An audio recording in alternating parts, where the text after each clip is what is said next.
Hello and welcome to Wisdom Trek. This is Guthrie Chamberlain and I am your guide to wisdom and creating a living legacy. This is day 9 of our trek as we continue to investigate the tools needed for a successful wisdom trek. Today we are recording our podcast from our studios in the Big House in Marietta, Ohio. As we are back in Marietta, I have had the opportunity of working outside, mowing, trimming, and staking new tree saplings that spring up in our yard each year. An interesting phenomenon that we have discovered, though, is that the squirrels also wait for us to stake any new oak trees that have sprung up so that they can go and dig up the acorn. To say the least, it's very hard to get any new oak tree started from these acorns.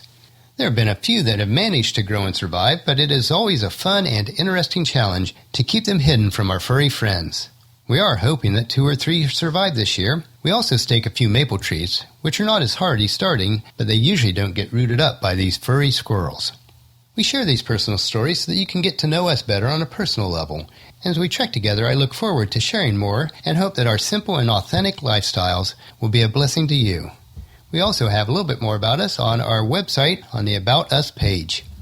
We'd also like to get to know you better, so feel free to share with us either on wisdom-trek.com or leave us a message on the Facebook page, Wisdom-Trek. During the first 2 weeks, we are laying the foundation for living an abundant life while creating a living legacy. Please take time to review any of the episodes that you've missed up to this point. Today, we are continuing our research into tools or equipment we need in order to gain wisdom, to live fully, and enjoy our trek in life while we're creating this living legacy.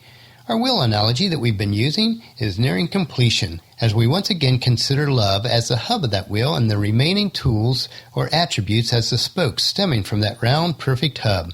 So far, we've inserted the spokes of joy, peace, patience, kindness, goodness, and faithfulness. In our second analogy of love being your backpack for this trek, we only have a couple more tools or attributes to make a complete set. I hope that these analogies will help you to understand the importance of each of these traits. The 2 remaining spokes in our wheels, or tools in our backpack, are gentleness and self-control.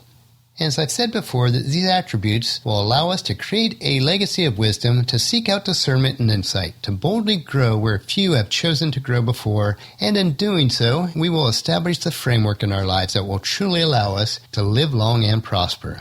So let's look at gentleness, that tool or spoke, the attribute that we will consider today. Gentleness in our society is often misinterpreted or equated with weakness, especially in men. Very few men would probably seek out the title that he is a gentleman. But in the same line of thought, we seek to be considered gentlemen. Interesting though, they both have the same meaning. Gentleness is one of the most powerful of all the tools we have in our backpack. It is born out of a person that also has great patience and is at peace with themselves. It is a person who does not need to be in control of others by force. It is a reflection of a truly mature and wise individual. Or you could say it takes a truly strong person to be gentle. Gentleness means recognizing that the world around us is fragile, especially other people. It is recognizing that our own capacity to do harm and choosing instead to be tender, soft-spoken, soft-hearted, and careful. When we are gentle, we touch the world in ways that protect and preserve it. Being gentle does not mean being weak. Gentleness can be firm, even powerful. To behave in a gentle manner requires that we stay centered on our core values and strengths, and we are active rather than reactive. Coming from this perspective, a gentle word or touch can allow us to focus on doing good instead of doing harm. Gentleness is when you care enough to choose not to be harsh, rash, angry, or rough. An example of gentleness is when you know and use the best way to hold a baby, an egg, or a butterfly. A gentle person knows better than to harm others, so they choose to act in a way that does not. A gentle person does not seek to make other people angry. Gentleness may lose us some battles, but it helps us to win the overall war. A gentle response tends to create fewer enemies and many more friends. Or as Ralph Stockman put it, nothing is so strong as gentleness. Nothing is so gentle as real strength. The Bible also gives us the wisdom that we need to be a gentle person. Proverbs 15:1 says, "A gentle answer deflects anger, but harsh words make tempers flare." And also in Proverbs 15:4, gentle words are a tree of life. A deceitful tongue crushes the spirit. So think about that. A gentle answer deflects anger, but harsh words make tempers flare. We know that is true. If you are a gentle person, you are a powerful person. By controlling yourself, you are able to manage situations and people, especially if they're volatile. The Apostle Paul in his letter to the church in Ephesus encourages the believers there to always be humble and gentle, be patient with each other, making allowances for each other's faults because of your love. There are several passages in the Bible that list the traits that a leader within a church should possess. One attribute that is on all those lists is the person should be gentle. To be an effective leader in any organization, you should be a gentle person. We must keep this in mind before we follow anyone else or before we take on a leadership position ourselves. A gentle person is one who possesses the other tools or attributes that we have discussed already. Those attributes of love, joy, peace, patience, kindness, goodness, and faithfulness. And then there's our final attribute that we'll discuss tomorrow. That person must be self-controlled. So ask yourself, am I a gentle person? I encourage you to take the 9-tool self-assessment, which is located on our website, to see which attributes in your life need a little bit more nourishment and cultivating. But don't ignore those that are already strong in your life.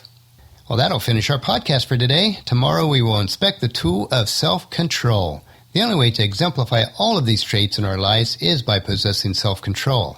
So please check under our camp tomorrow for another day of Wisdom Trek, Creating a Legacy.